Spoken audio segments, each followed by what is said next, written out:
Le Botswana. Petit pays paisible d'Afrique australe de moins de 2 millions d'habitants. Terre d'élevage et de faune sauvage.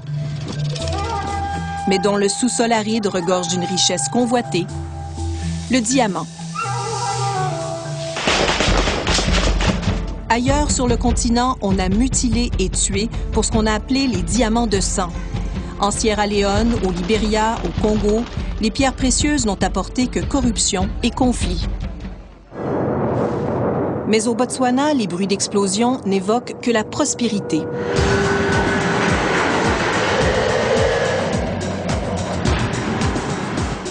La mine de Jwaneng est la plus riche du monde. Le pays est le plus gros producteur mondial de diamants.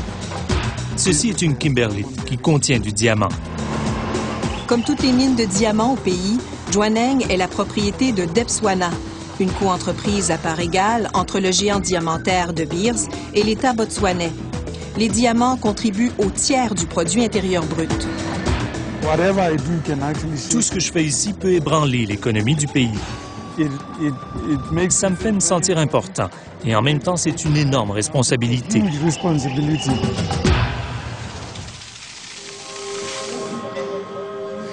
Les diamants, pour moi, c'est la vie. Grâce aux diamants, on construit des écoles, des routes, plein de projets de développement. Ils m'ont même donné un emploi.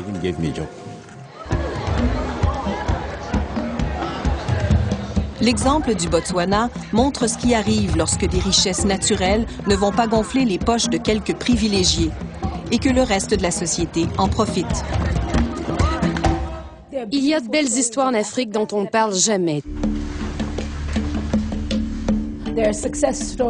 Des réussites, des beaux endroits à voir, pas juste des crimes, de la famine et de la guerre.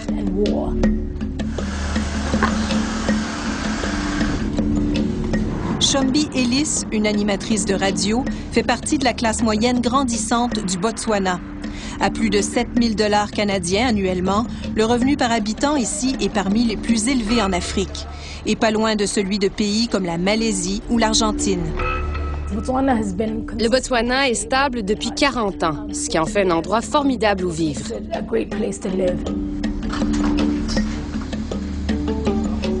Les gouvernements qui se sont succédés ont tout fait pour tirer le maximum de leurs principales ressources. Plutôt que d'être exportés bruts vers l'Europe, les diamants sont maintenant triés, vendus et même taillés sur place. L'an dernier, on a inauguré dans la capitale ce tout nouveau centre de commercialisation du diamant, l'un des plus sophistiqués au monde. Une autre coentreprise du gouvernement botswanais et de la multinationale De Beers. Ce pays a eu la chance d'avoir de très bons dirigeants qui se souciaient de la population. Toute cette richesse créée par les diamants, elle rejoint jusqu'au dernier Botswanais. C'est une ressource naturelle dont tout le monde profite. Le Botswana est parti de loin. Lorsque le pays est devenu indépendant en 1966, c'était l'un des plus pauvres de la planète.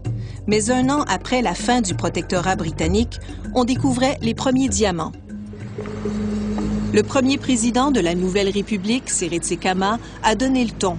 Gestion prudente de l'État, négociations serrées avec De Beers, première mesure sévère contre la corruption. Un modèle pour ses successeurs. Ça veut dire qu'il n'y a aucune corruption au Botswana? Non, vous ne pouvez pas dire ça. Dans aucun pays, vous ne pouvez dire qu'il n'y a pas de corruption. Festus Morai a été président du pays de 1998 à 2008. Lorsqu'il a reçu le prix Mo Ibrahim, on a notamment souligné ses efforts dans la lutte contre la corruption. La corruption, ce n'est pas comme chasser le lion.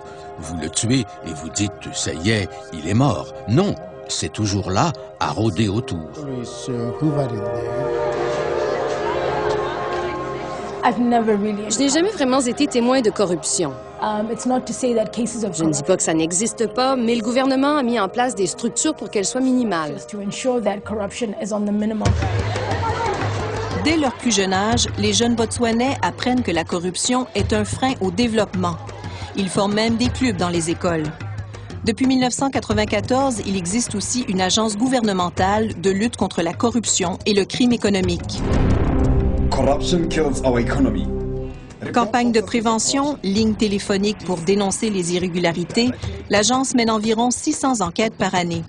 Surtout des cas de petits fonctionnaires, comme des agents de l'immigration ou de la faune, qui tentent de monnayer leurs services.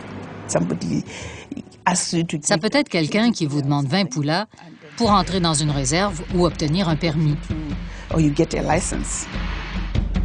C'est surtout de la petite corruption. Mais récemment, nous avons eu des cas impliquant des gens très en vue. Une affaire a particulièrement fait grand bruit. Elle implique d'ailleurs un ancien directeur de Debswana, la Compagnie nationale de diamants. Louis Chindo fait face à 32 chefs d'accusation criminels, tous liés à de la corruption. Nous ne couvrons personne, quel que soit son statut. Personne n'est au-dessus de la loi. C'est dans ce climat relativement sain que le Botswana a pu éviter le gaspillage de ses ressources et investir les profits du diamant dans le développement du pays. Si un jour les revenus du diamant venaient à se tarir et que les gens nous demandaient « Qu'avez-vous fait avec les diamants ?» On pourrait leur dire « Nous les avons dépensés pour former les Botswanais. Maintenant, ils sont plus éduqués et mieux en mesure de prendre soin d'eux-mêmes. »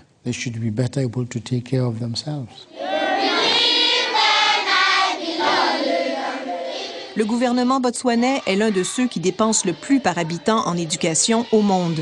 Il a construit des écoles dans les coins les plus reculés.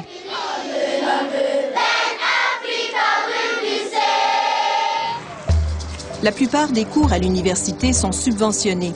Les étudiants reçoivent même une allocation de 150 à 250 $ canadiens par mois. Everything. Tout est bon marché. Le gouvernement paye pour presque tout. Everything. Êtes-vous un peu trop gâté? Non, je dirais pas qu'on est gâté. Peut-être qu'on mérite d'être traité comme ça. Et ce n'est pas tout. Si vous avez de bonnes notes et que le programme universitaire de votre choix n'existe pas au pays, on vous enverra le suivre n'importe où dans le monde. Tout frais payé. C'est le gouvernement qui a payé pour mes études à Boston, au Collège Emerson. J'ai fait un baccalauréat de 4 ans en communication et en arts visuels. Sans cette aide, jamais je n'aurais pu étudier à l'étranger. L'autre secteur ciblé par le gouvernement, la santé. Des cliniques, des hôpitaux.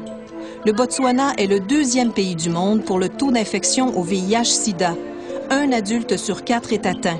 Un fléau qui menace d'annuler les progrès accomplis. J'ai dit aux gens, si on ne s'attaque pas à cette chose, notre nation est menacée d'extinction. Avec ce taux de mortalité qu'on avait. Le gouvernement botswanais a d'ailleurs été l'un des premiers en Afrique à s'engager dans un programme national de distribution gratuite de médicaments antirétroviraux.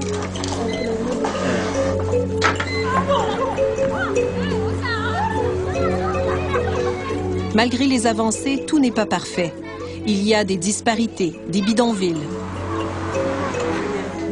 Alice Mogwe, une militante des droits de la personne, déplore une vision trop étroite du développement. Nos gouvernements ont eu tendance à voir le développement surtout comme une question d'infrastructure, des écoles, des cliniques, des routes. Je ne dis pas que ce n'est pas important, loin de là. Mais maintenant, on devrait évoluer vers une autre sorte de développement, basé davantage sur les droits de la personne.